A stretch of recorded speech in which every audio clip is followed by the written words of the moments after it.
शिवसैनिकांची गर्दी इथे उत्साह पाहायला मिळतोय आणि खऱ्या अर्थानं शेतकरी बंधू पक्षाचे असंख्य कार्यकर्ते शिवसेनेमध्ये प्रवेश करताना आपल्याला पाहायला मिळतात।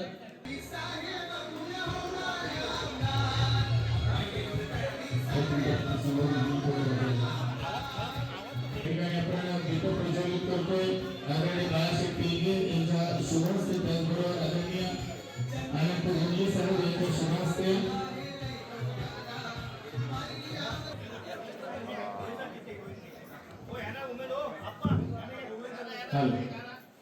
शेका पक्षाचे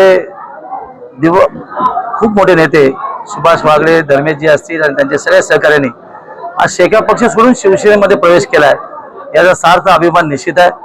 खरं तर या भागाचा सर्वांगीण विकास करण्यासाठी त्यांनी जे पक्षाकडे मागणी केलेली आहे ते निश्चित आम्ही पूर्ण करणार। सुभाषराव म्हणजे कार्यकर्त्याला जोडणारा कार्यकर्ता नेते आहेत। प्रत्येकाशी संवाद हा त्यांचा अतिशय सुंदर असतो आणि म्हणून या भागाचा खरा त्याने काळपट करण्यासाठी त्यांचाच पक्षप्रवेश हा अतिशय महत्त्वाचा आहे। येणाऱ्या जिल्हा परिषद निवडणुकीमध्ये च्या दृष्टिकोनातून हा पक्षप्रवेश हा निर्णायक पक्षप्रवेश आहे। या